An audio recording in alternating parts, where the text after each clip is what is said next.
Hi everyone, welcome back. Now before I start, you probably see the title. I have a problem, okay? I have a problem with markers, and specifically I think alcohol markers, because I've gotten away from seeing all of the inexpensive or good deal markers, just regular coloring markers. I'm like, oh yeah, I wouldn't say I'm an alcohol based marker snob, but I like those the best so far. And yeah, I was obsessed with color pencils before, so I don't think anything's going to change, but I am trying to limit the amount of markers that I purchase, only because I don't um, tend to use them as much as I think I should use them. So I'm just taking these things out. But I picked these up from Five and Below, and lo and behold, I was like, wow. Alcohol markers, Five and Below for $5. They were $5 right here. So the Five and Below store near my house, the closest one to me, I should say, because it's not really near my house. I think it's called Five and Below and Beyond, which means that there's not really selling stuff for less than $5 anymore. Some stuff is a little bit more. So I tend to only get the dollar and $5 things. When the big roommate is with me and we go to those little stores like the Five and Below store or Dollar Tree, he wants to put the store in the cart. I think I've told you that before. But it's 6 skin tones, which I thought was really, really cool. And so they don't have any numbers on them, anything like that. I really wouldn't expect for them to have numbers on them. But I'm interested to see how they will perform. So we're just going to attempt to go put them in some type of shade order, I suppose.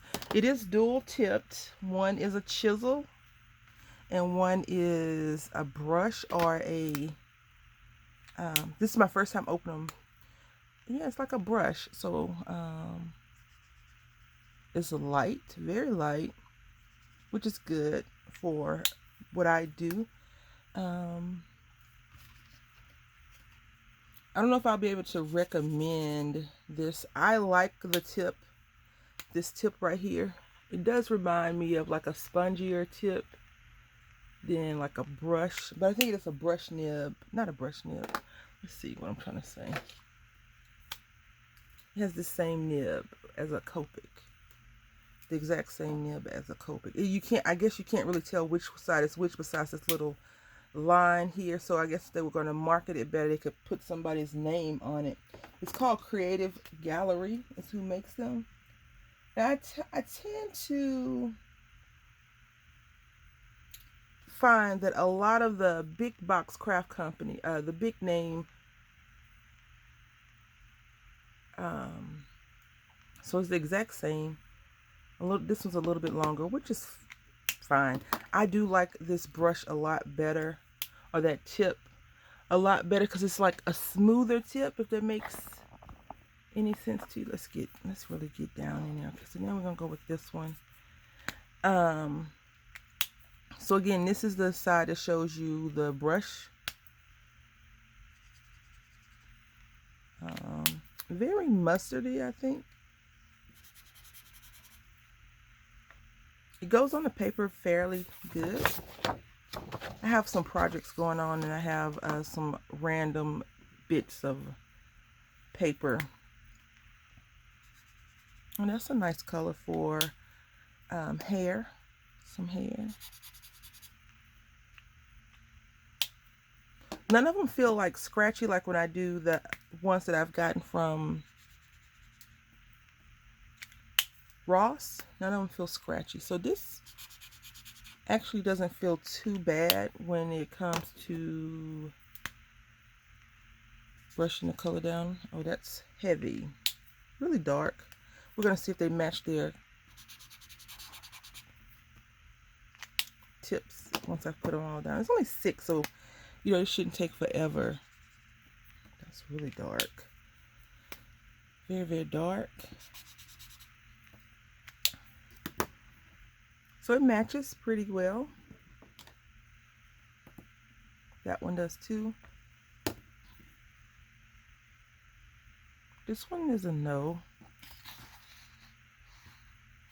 Let's see. Yep, it's over here. So this one doesn't match the color. This one goes with that color, but it's this color, so it doesn't match that well. So this is the one that does not match very well. And then this one actually matches that. You see they're not the same color. So far we don't have one off of how it looks. So now we're going to go ahead and stamp this out. So I stamped out this image from Unity Stamp. It's an Angie Girl stamp, and it's Kara and Melissa. And I'm going to go ahead and color these ladies up. I did use Ranger Archival ink. So I'm not sure how the alcohol will work with these. I have in the past mentioned that my love for photopolymer is non-existent, but I did go out and buy some water, some Versamark stuff, so I'm going to try that. And maybe I may have to switch to, I tried Momenta and I didn't get the results that everyone seems to love with that, so I'm just like, ah. So I did tear that the same sheet of paper, because we're all about using up this good 110 paper. I went to Joann to get some more, and no, I couldn't find any. And I had heard Don H. Creates say that I usually get my paper from Walmart. They changed the brand. It used to be Georgia Pacific, and now it's there. I think it's Pen and Gear, and I even tried to find that, but they've been reworking the Walmart, and I rarely go inside of the Walmart much anymore. It's just less hassle. Before I get into this image, I do want to see something. I want to try to do a proper review for you, I suppose. I want to see if I can't get this one, these two colors right here, to blend. So I put down a dark one, excuse me, the lightest one first. I need to put more light down here, up here, I should say. Yeah, it blends pretty well, these two colors. And this, I'm going to do this color and this color as well. No, this color and this color. Again, I'm putting down the light first. Yes, this one. And then I'm going to use this color. Let's use this color, see what we get. So we're going to use 1 and 4.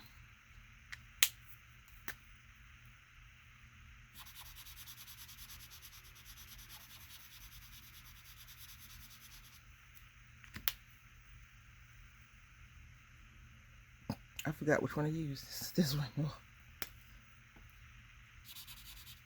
Yeah. So it blends okay.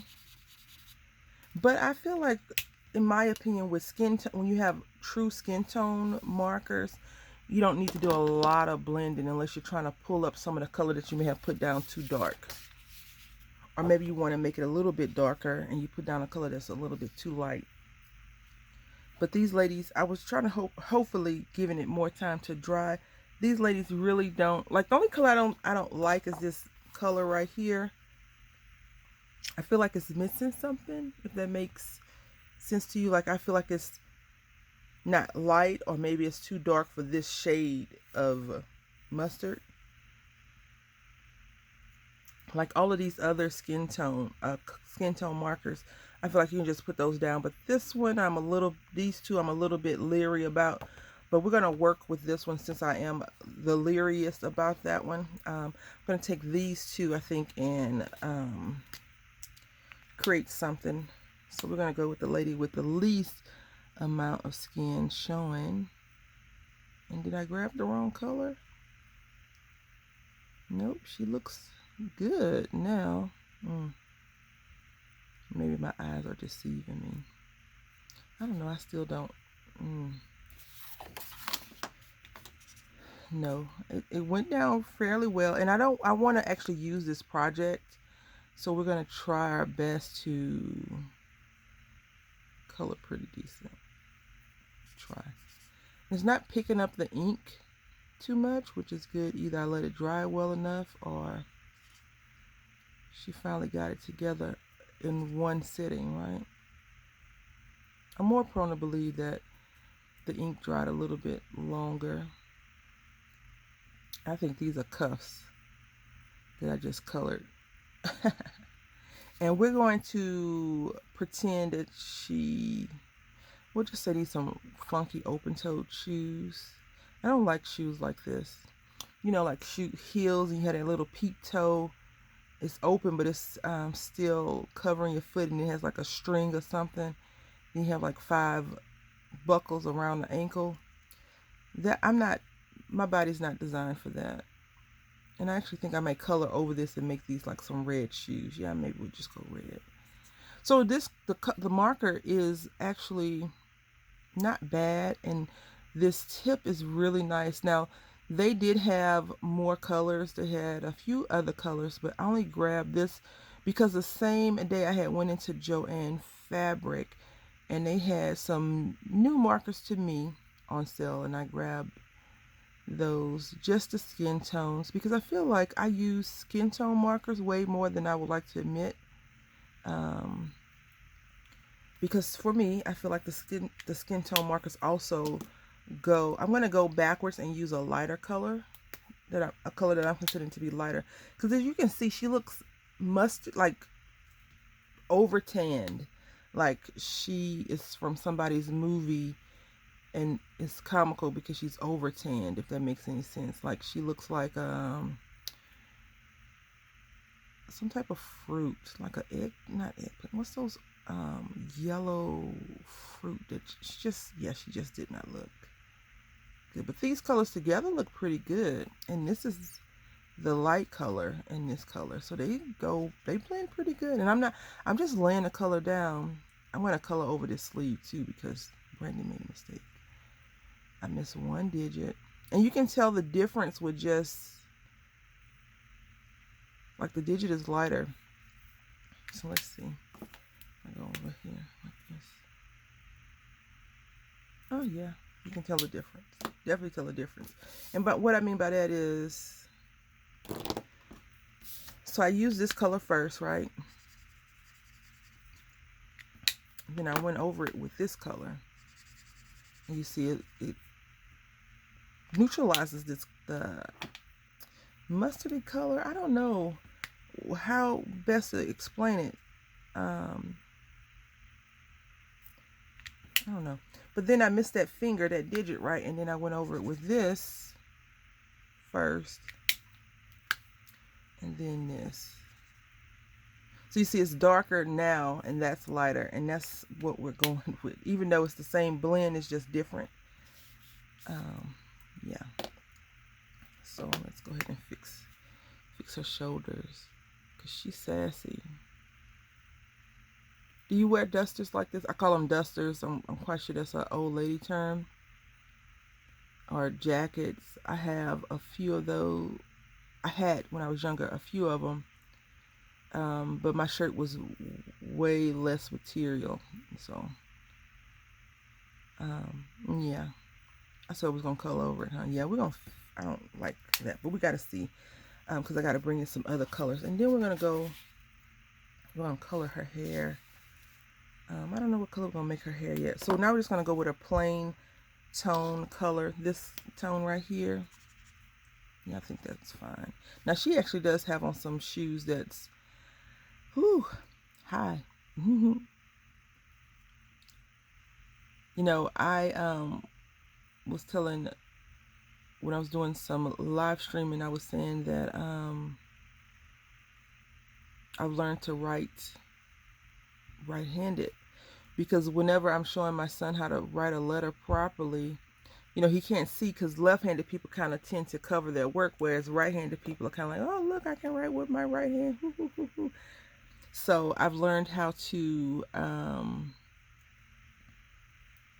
write letters and some numbers right-handed, because I feel like I'm blocking all of you can't see what I'm doing because I'm like this, and then when I move my hand you can see it.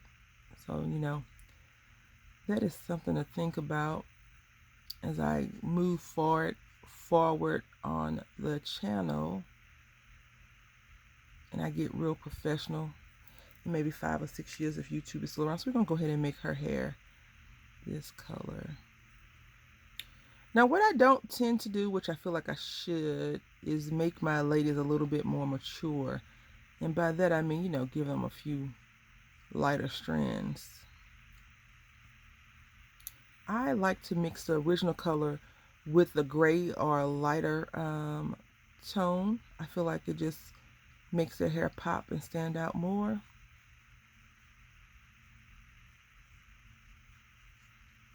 But in this instance, her hair is a little light. So I'm going to go back over and let me see if this is going to look good. This is not the same one. So we got that and this. I think we're going to go with this mustardy color. Yeah, let's try that. So maybe the mustard color is like the blender of, you know, the right end color. Like to help it enhance the original color. I remember watching a few videos where the lady was like, yeah, if you want your colors darker, you know, keep coloring over it. And then she talked about blending. I'm still not a good blender, but I did learn something from her. And I was subscribed to her, and then all of a sudden, I wasn't. So I'm not sure what happened. I'm quite sure it's like a YouTube glitch, right? All right, so she looks snazzy. Snazzy. And for her hair, I don't know if this color right here is going to be good for that. No,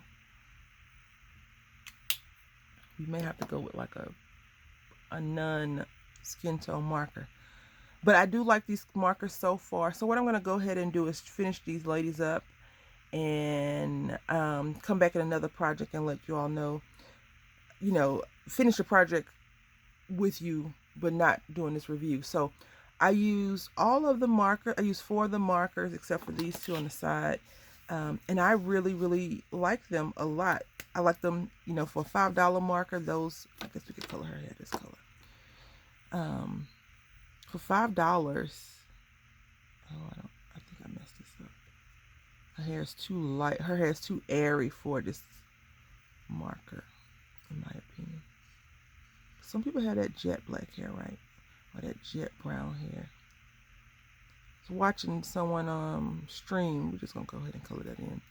And she has red hair, brownish red. It looks red. And she showed a picture of herself as younger, because she still looks 12, but maybe she's like 18 now, I don't know, 19. But she had blonde hair, and she said, I've never colored my hair before. I'm like, okay. And everybody was like, your hair doesn't look the same.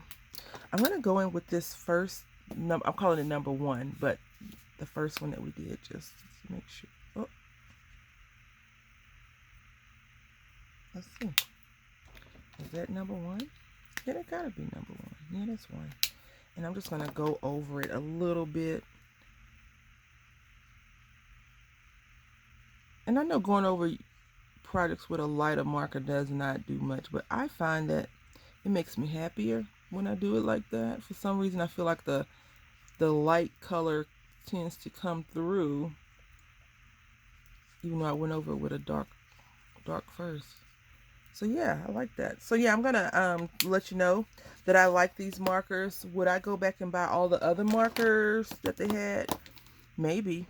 Maybe because actually, yes, I would go back and get them, but I'm not, because I have markers already, and I need to start using the markers. But now I know that these are at the 5 and below store, so if I'm in a rush to find a marker, I could use these with no problem. So these again are called Cre8tive Gallery, and almost all of them do stick to their colors on here, as well as the box.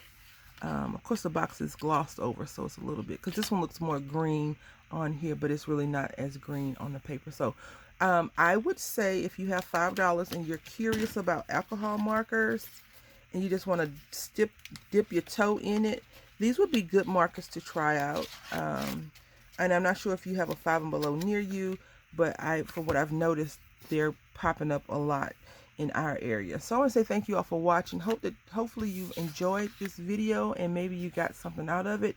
Until next time, happy crafting.